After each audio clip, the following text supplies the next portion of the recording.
The world had become a place where the cries of the innocent echoed without answer. Oppression blanketed cities like thick smoke, choking the voices of truth. Leaders sat on thrones built from lies, ruling with greed and injustice. The poor were silenced, the pious were mocked, and the righteous had become strangers in their own lands. Families feared the night, not because of darkness, but because of the lawless chaos that crept through streets once known for peace. People searched the skies, wondering when the promise of relief would come. In masjids and homes, in deserts and mountains, the devout whispered in prayer, their hearts aching for a savior. The words of the Prophet ﷺ echoed through generations. He will come when the earth is filled with injustice, and he will fill it with justice. And so, in this time of confusion and despair, the awaited one remained hidden, unknown even to himself. He lived among the people, simple in appearance, yet noble in lineage. He did not seek power nor fame. He was from the family of the Prophet ﷺ, but the world did not yet see his light. One night, while he sat near the Kaaba, immersed in the remembrance of Allah, a group of believers approached. They had searched for him for so long. They recognized the signs, the knowledge, the presence. Their hearts knew before their eyes confirmed.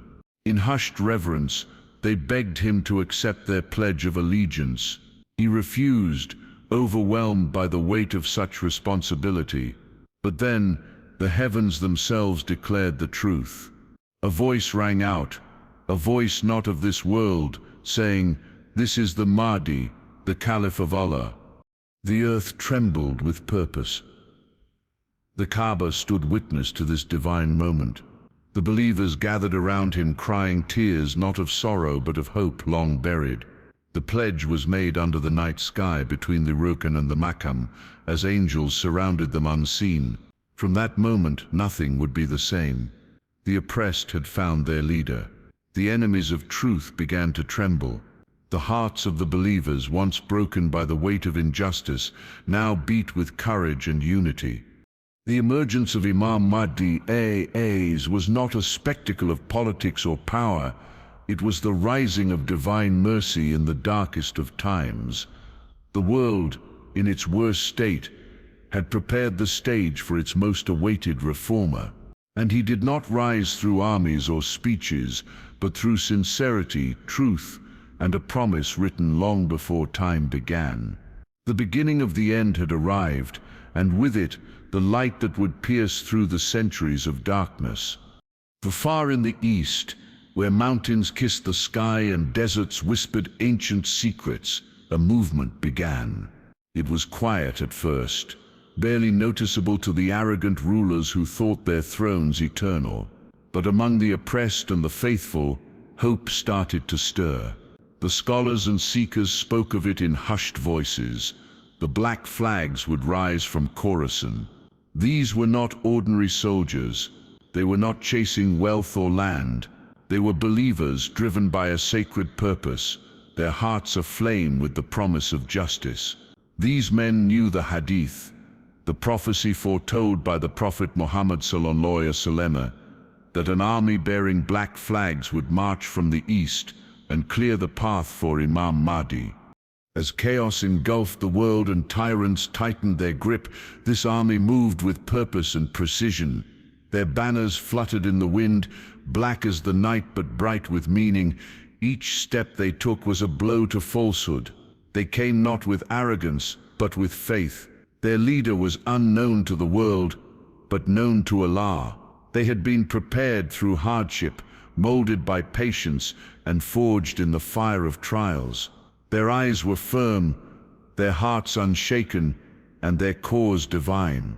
Across cities and villages, whispers spread like wildfire. Who are these men from the east? Who gave them such strength? The oppressors tried to stop them with weapons and lies, but the black banners kept moving. They were not just soldiers. They were a symbol, a sign that the hour of truth was nearing. People began to believe again. The forgotten remembered the words of the Prophet ﷺ, Mothers prayed for their sons to join them. Elders cried at the sight of these brave hearts, knowing the promise was unfolding before their very eyes. As they marched closer to the heart of the Islamic world, they encountered resistance. But resistance could not halt destiny. This was not just a military campaign, it was a divine mission. Every step, every battle, every victory was already written. And when they reached their final destination, it was not to rule or conquer, it was to fulfill the prophecy, to hand over the banner to the one who had been awaited for centuries. Imam Mahdi, ours. And so, the army of the Black Flag stood before him, humble, loyal, and victorious. The Mahdi accepted them, not as warriors of war, but as protectors of truth. With them at his side, the world would witness the rise of justice like never before. The dark age would fade, and a new dawn would begin. A dawn that had been promised. A dawn that had now arrived. The city of Mecca was heavy with silence.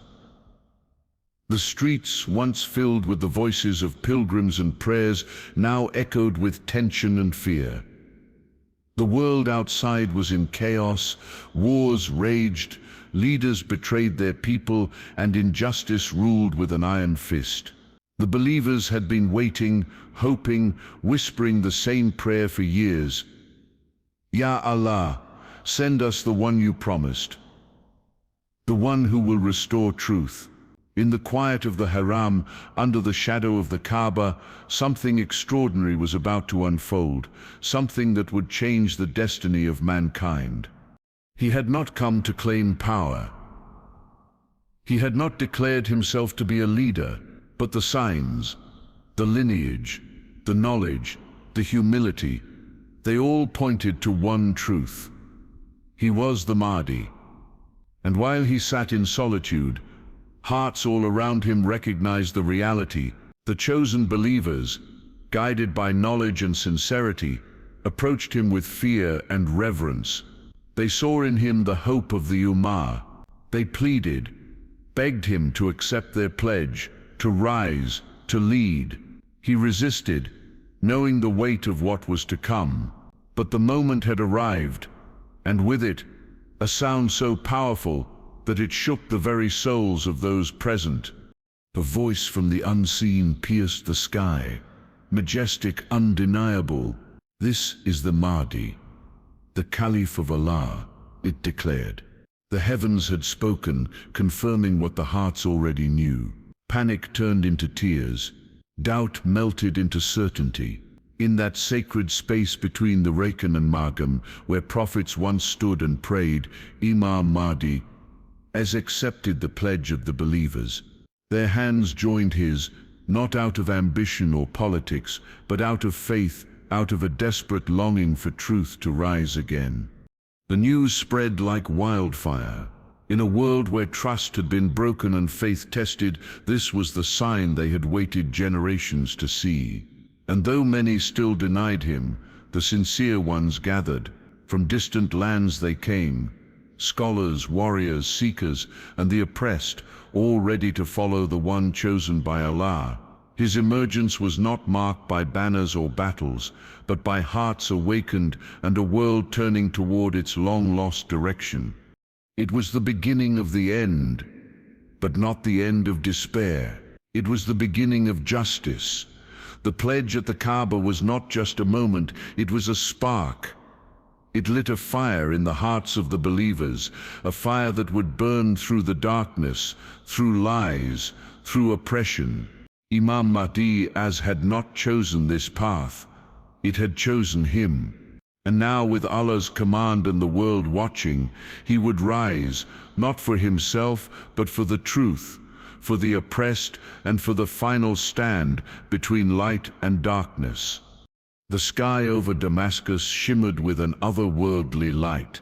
As the world spiraled deeper into chaos and deceit, a sudden silence descended upon the earth, a stillness unlike anything before. Then, as foretold, something miraculous occurred. From the heavens descending between two angels came a figure of unparalleled grace. Clothed in garments dyed with saffron, his hands resting upon the wings of the angels, Prophet Isa has returned. He did not descend to start a new mission, nor to create a new following.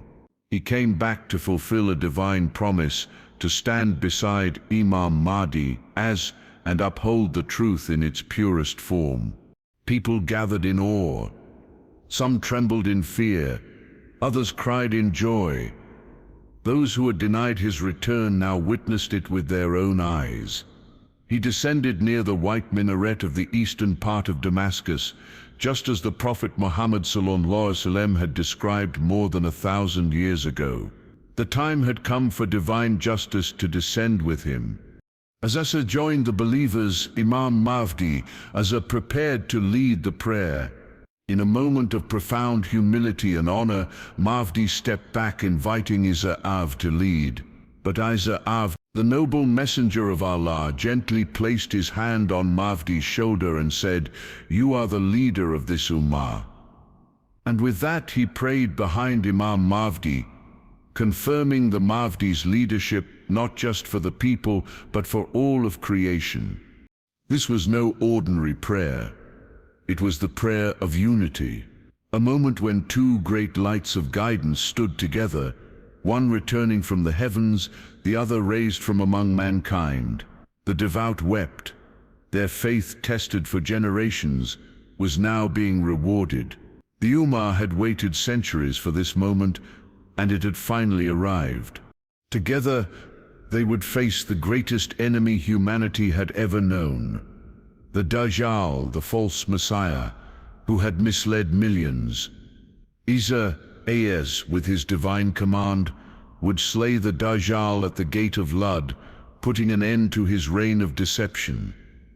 But it was Imam Mahdi who had gathered the believers, organized the resistance, and revived the heart of the Ummah. This divine partnership wasn't just about war. It was about restoring the divine order. A time of peace would follow, a time of truth, justice, and submission to Allah. The world, once drowning in blood and lies, would taste harmony. And it all began with the humble prayer led by Imam Mahdi and the return of Prophet Isa, two chosen souls bound by prophecy, purpose, and the divine plan of Allah. Their alliance would become the final beacon of hope, a light so strong that not even the darkest deception could withstand it. The world that once knew only war, corruption, and chaos began to breathe again. With the rise of Imam Mahdi and the support of Prophet Isa a transformation unfolded that no empire, no tyrant, no corrupt power could ever prevent. It was not just a shift in leadership, it was a complete rebirth of justice. The sword had been drawn not to conquer lands, but to cut through the chains of oppression. Hearts that once despaired found peace. The poor who were trampled were lifted. Truth, long buried beneath the dust of lies, now stood tall. The earth, once soaked in blood, became a garden of harmony. Rivers flowed with ease, crops flourished, and rain descended in due season. The animals were at peace, the skies were clearer, and the people, they smiled again. The rule of Imam Mahdi was marked not by pride or greed, but by divine justice and mercy. There was no bribery, no false judgment, no cruelty from those in power. Every case was judged fairly, and every soul was treated with dignity. Children played in the streets without fear. The elderly were respected and cared for.